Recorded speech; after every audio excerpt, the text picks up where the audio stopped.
Jau 18. reizi Latvijā norisinājās pasākums Satiec savu meistaru, kurā dažādu amatu meistariem ir iespēja vēstīt plašākai sabiedrībai par cilvēku, viņa zināšanām un prasmēm, lai tās nodotu no paaudzes paaudzē.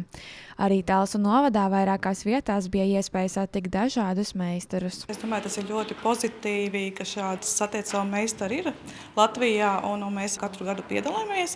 Katru gadu izdomājam savādākus meistarus, vairāk gan izvēlamies tieši tos, kas piesaista mūsu iedzīvotājus.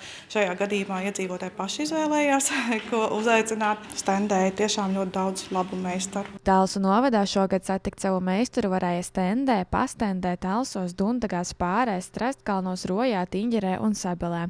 Iedzīvotāji varēja izvēlēties sevi interesantāko nodarbi, meistaru vai tuvāko vietu, kur doties uz meistarklasi. Īstenībā tas nav slikti tādiem, kas vispār nenodarbojas ne ar ko. Es domāju, ka pamudinājums kādas dzīvē varbūt varētu būt. Jo mēs jau te nākam un aužam katru dienu, bet tāda kaut ko savādāk. Jā. Man nav grūti dalīties ar savām zināšanām, jo man daudz nebija, kas deva šīs zināšanas, visu pašmācības ceļā. Tad tāds meistarklases vēl tā kā nebija īsta. Rīgā bija, bet mazpilsētās nebija. Man patīk mācīt, man patīk parādīt. Man ir arī šī pacietība, kas ir vajadzīga. Es varu stundām krāmēties ar to, kamēr es parādu, kā tieši vajag to darīt. Bija apmeklētāji, kas atsveicināja savas zināšanas, bet bija arī tādi, kas piedāvātās nodarbes apguva no jauna.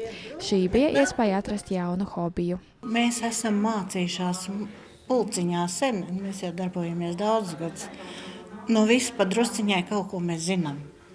Bet, katreiz kaut ko jaunu vajag. Mums jau ir daudz, kas bijis jau līdz šim. Un par cik mēs vairāk esam kaudējis. Šoreiz izvēle krita filcēšanai.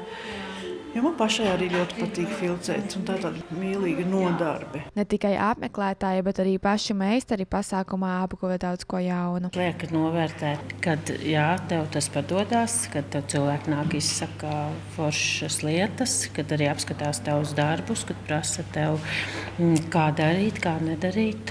Un tu saproti, ka tev varbūt tas ir tāds dievdot talants, ka tev sanāk mazliet vieglāk nekā citiem. Pasākums Satiec savu meistaru ir kā labs pamudinājums apceļot ne tikai savu novadu, bet arī Latviju, jo jau nākamajās nedēļas nogalēs iespēja satikt meistaras būs arī Rīgā, Vicemē, Latgalē un Sēlijā.